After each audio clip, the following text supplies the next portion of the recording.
All right. Hey, everybody. How's it going? Welcome here to the Between the Points podcast. And I've got here uh, Jamie Cerettani. And it's actually kind of funny story how we met. It was in Indian Wells last year. And I had my Zeus rackets, and you happened to be walking by, and you said, "Hey, you like those rackets?" I That's was right. like, That's right.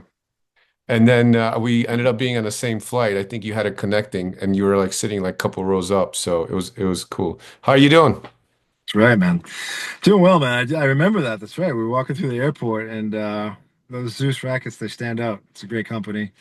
Know the owner a little bit and actually JP Smith is using them, one of the inspired athletes that I work with. Currently, you're doing Inspired Talent Management. What is that? What does that entail? And like, what made you start that? And yeah, Mm. tell us about it. Yeah, man, great question.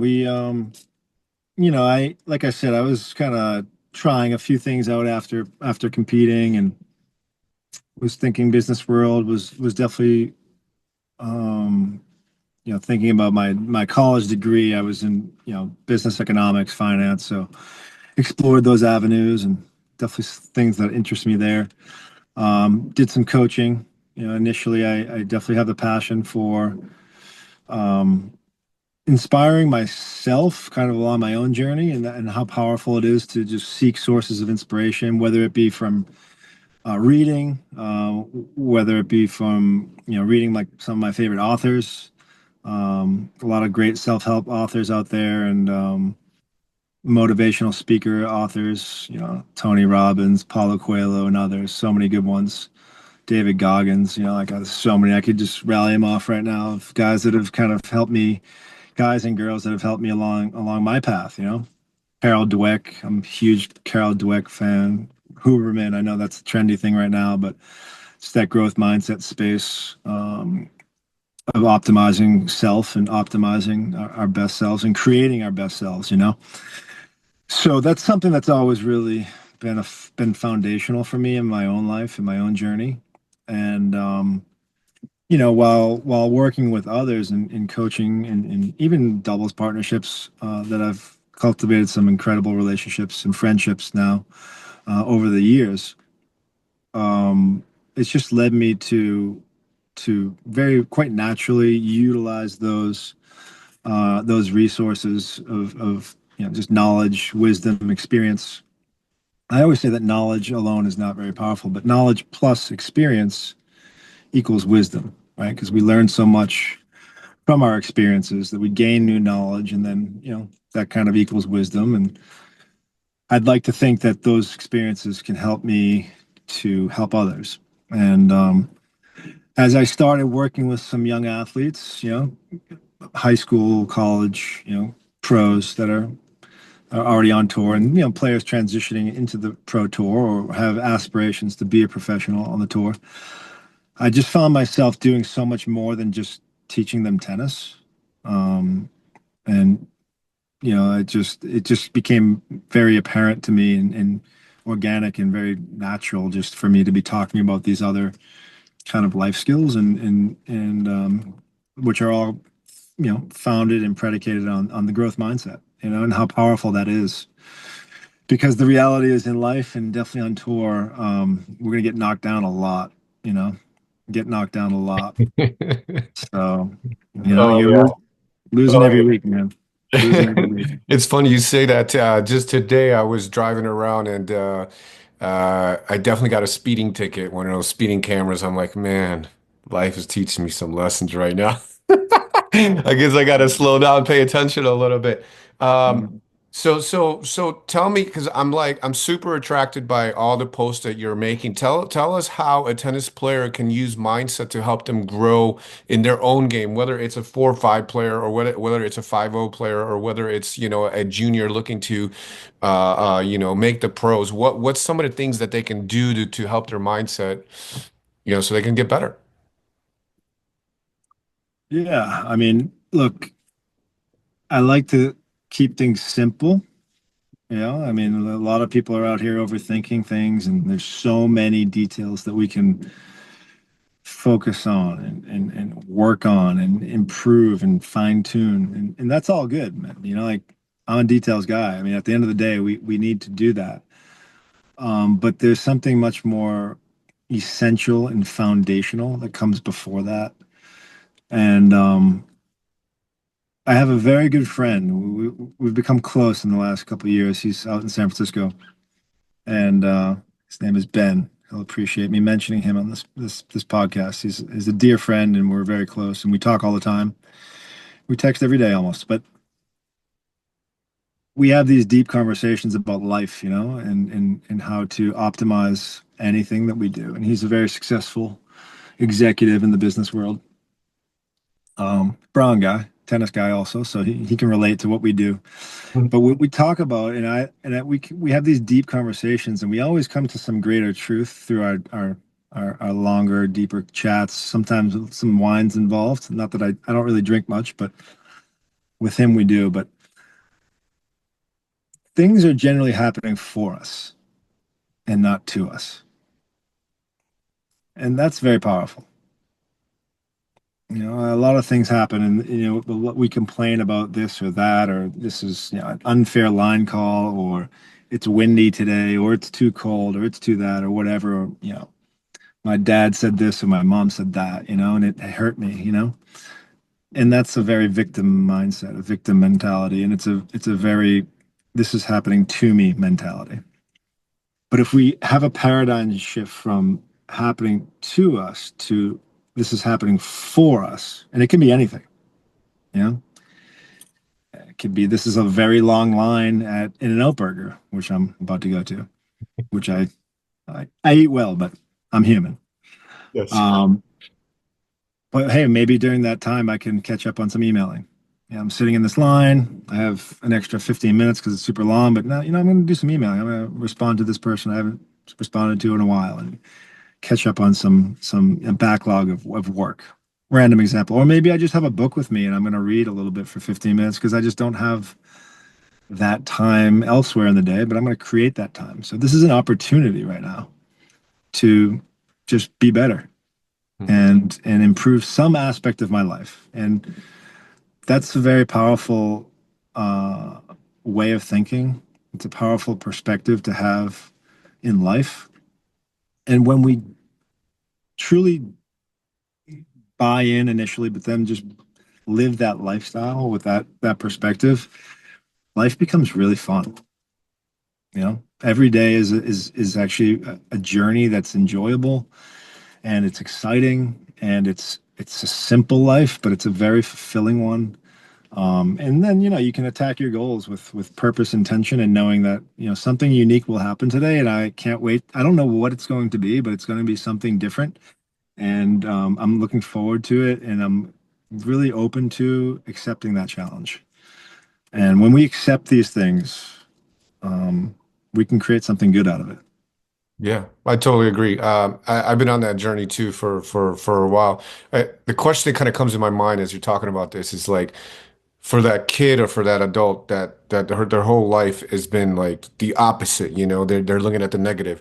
How do they start to transition that mindset into this growth mindset? Like what steps can they take in order to do that on the court? To instead of looking as the missed shot as the end of the world and then looking as that as an information and ways to improve as an opportunity. Yeah, I mean, it's a great topic, and it's an application of the previous question. How do you apply it? How do you make this real, right? Because it's nice to talk, and I'm a big, I'm a big, you can talk the talk, but let's walk the walk. Let's take action. And, I'm out here in Vegas working with a junior athlete. He's a really good human being, and he's generally easy to work with. And, had a good first round win and took an L. I just took one on the chin yesterday. And it's like, now, how do you respond to that?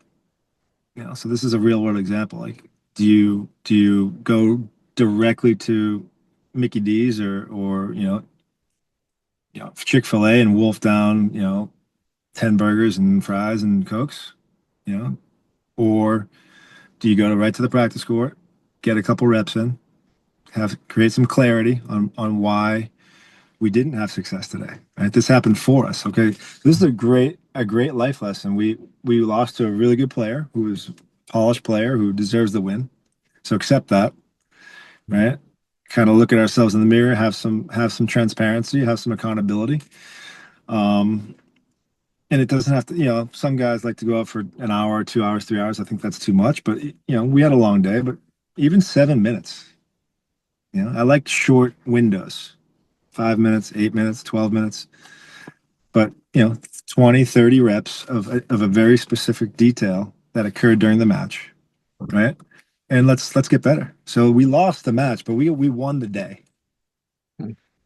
So we feel good about ourselves. Even though we lost, it's like we didn't go and compound that loss by making it worse, by not stretching, you know, smashing your racket, all this nonsense, that's just counterproductive.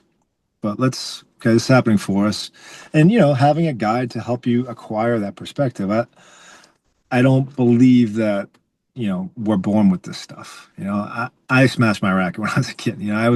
Had the temper tantrums and, I had to be kind of, led in the right direction as to how to behave and how to respond and how to, acquire these good life skills or coping mechanisms or whatever you want to call it. I like to say growth mindset because it's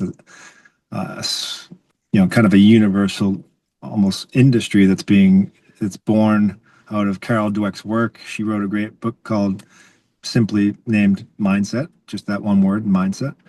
And others have built uh, great lives out of it, great businesses out of it. I'm applying it to my athletes. I don't like to use the word my because they're not mine, but athletes that we work with together. Mhm. Um, and it's just powerful stuff, man. Everyone reads it. We share excerpts from this book, so um, we just inspire each other. I mean, look, the name of the company is Inspired because I just have always enjoyed living that lifestyle and inspiring myself, learning from others, taking others' stories and making it my own, or applying lessons from other inspiring people who have achieved the unthinkable or the unimaginable, but making it happen and learning from them, learning from their stories, and then creating our own journey, our own unique journey. And that's really fun. So that's kind of bringing us to the probably the one of your next questions, maybe of how was this company born? That's how it was born, and it was born just out of my own life experience and how fulfilling it can be to see others, get the most out of their day and their life, and then how they can impact their family and the joy that they generate from doing that. And then you see that and it's like, that's awesome. Like I love seeing that. I love seeing that from these guys and girls. I worked with some female athletes too. Um, and that inspires me to work harder actually, because then I see them working and I'm like, dude, this is awesome. This is what it's all about. Like, okay, I'll lead you, but then now you become a leader in yourself.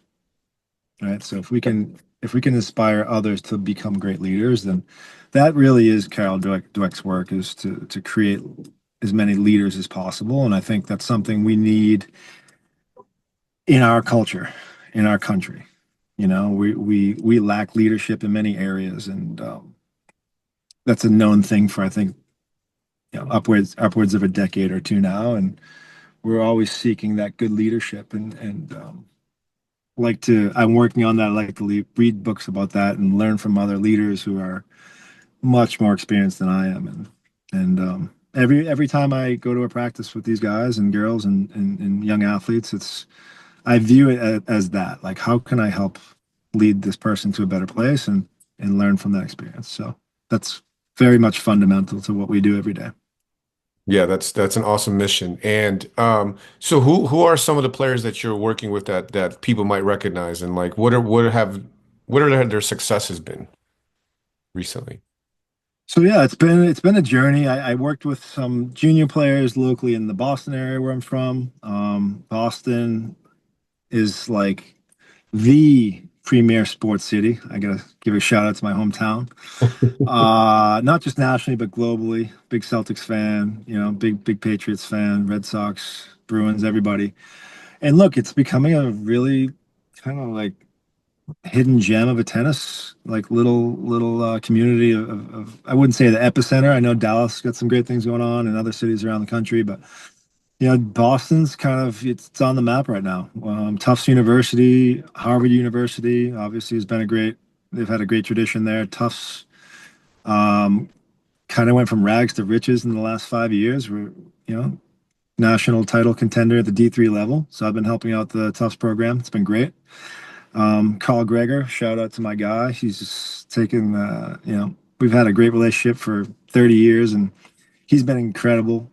Just as a leader, as a life coach, learned a lot from him. So he's like an ex-military tennis, like old school, but has an awareness of what's necessary in the new school, and it's a really nice blend. So I've learned, just how to kind of construct a team and his pre-match chats and pep talks have been great. So just being around someone like that has been a great learning experience for me.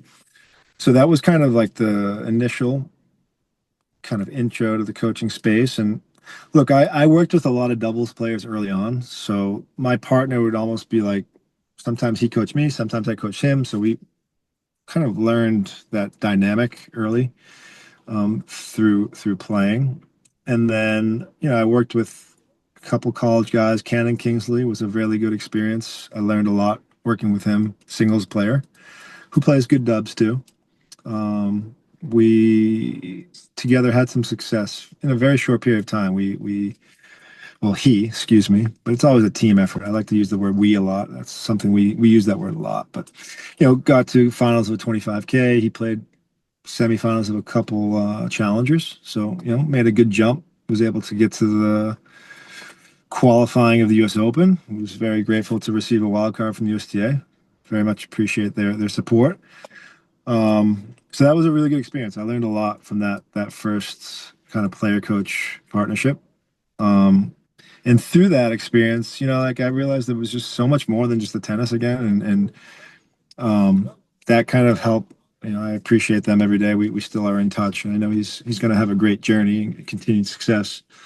Um, help all these experiences help give birth to Inspired, and it's a talent management company. It's we're not a huge company, obviously, and we're small. I'm starting to connect with some potential recruits that would like to join as coaches and sports psychologists and other support members, which is awesome. I'm going to have them out here in Indian Wells, just kind of introing them to the space and potentially expand a bit. But um, yeah, I mean, we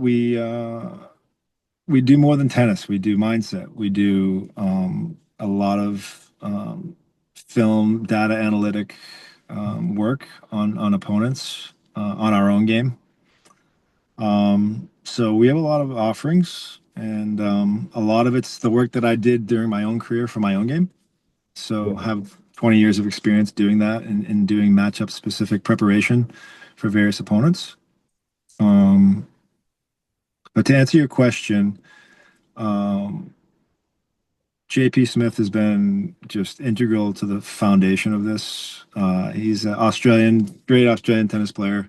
He's been on tour for, 15 years now. And he got to about 108, I think, in singles, almost 50 in doubles. So the guy's a legit, seasoned professional on the ATP tour and played Grand Slam main draws in singles and doubles, quarterfinals and doubles, second or third round in singles. So just salt of the earth human being. And he reached out to me a couple of years back asking for some help in his game. And we did Wimbledon one year, and it was great. It was great. And it was instant chem. And I had played with him for a couple of weeks on tour as doubles partners. So we had this pre-existing relationship that we had cultivated and maintained. And yeah, I mean, look, I've met some great people through tennis, and a lot of these great relationships are through doubles partnerships. So it's a pretty cool dynamic that you work with somebody professionally as partners, and then you become teammates in a different way. It's a pretty cool dynamic that's, you see it commonly on tour, and it leads to something much better. bigger and better than just tennis. It's like they become lifelong friends and potential business partners, and able to create so much more. So Yeah. yeah, that's he's been great. Um, Marcelo Arevalo is a similar story. He approached me after I started working with JP. Um, we worked together for the 2024 season, had a great run, and brought him and his team from 21, I believe we started, all the way to number one in the world. So it was awesome. They won Roland Garros. It was an incredible experience. Learned a ton from that, and just super grateful to be part of his team for a year.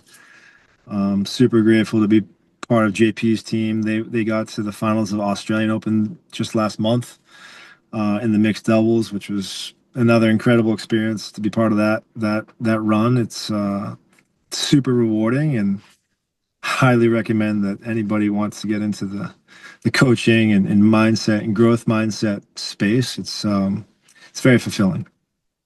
Yeah. Awesome. Well, yeah, congratulations on that. That's yeah, JP making it to the finals of the Australian this year and then yeah.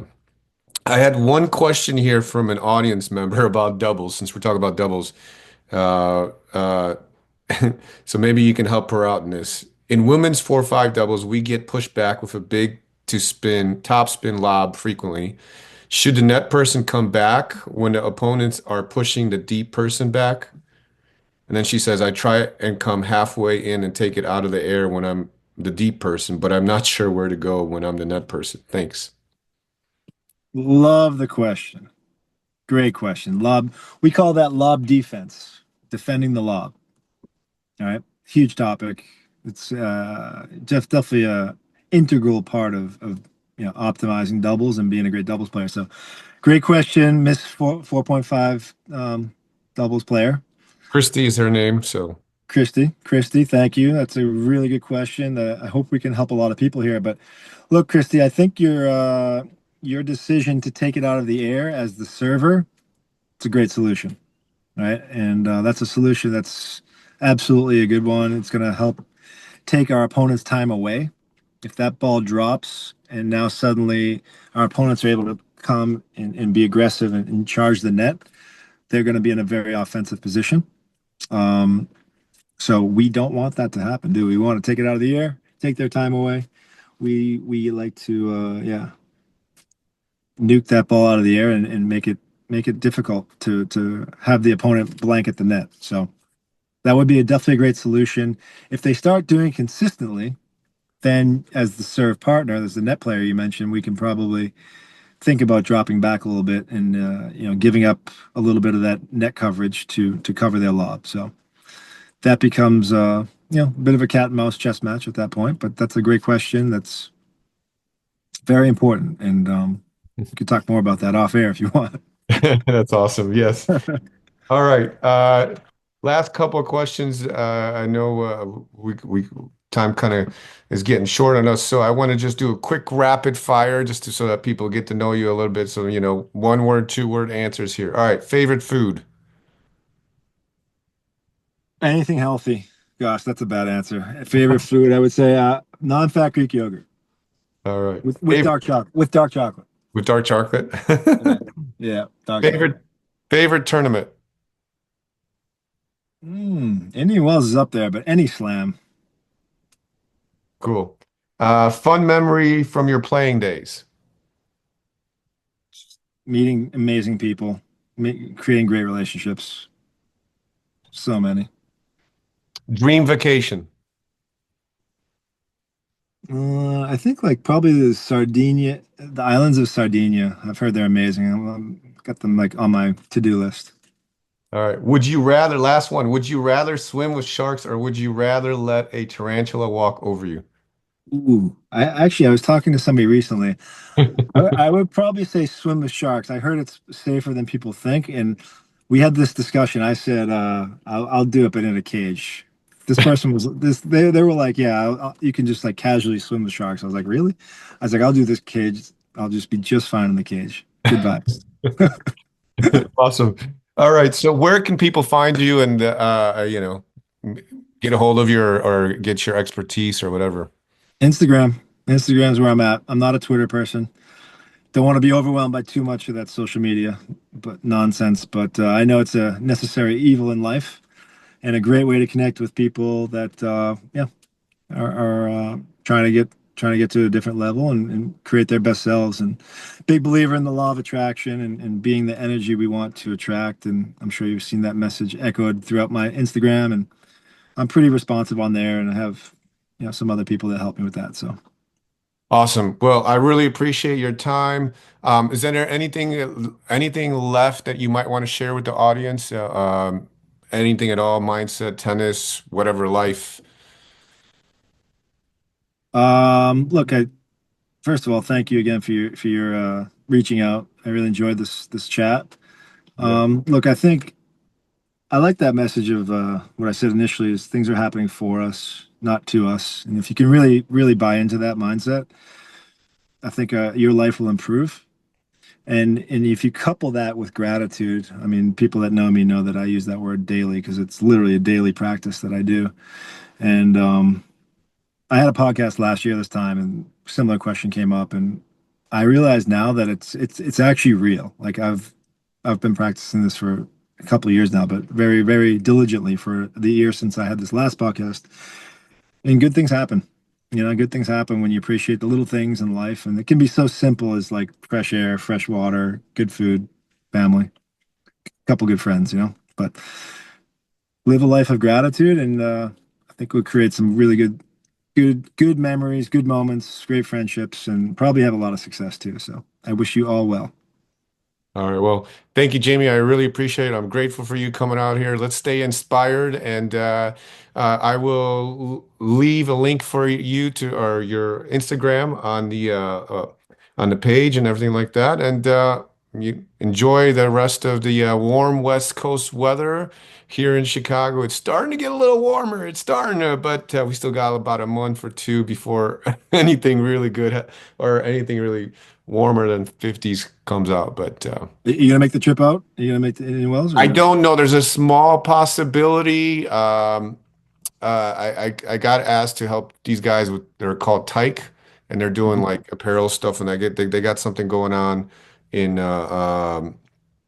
Indian Wells, and we're trying to hook up Zeus with them. So if that happens, then I'll maybe make a flight out for a couple days. Awesome. All All right, right. man. Appreciate you. All right. Look Take forward to care. Have seeing a you. good one.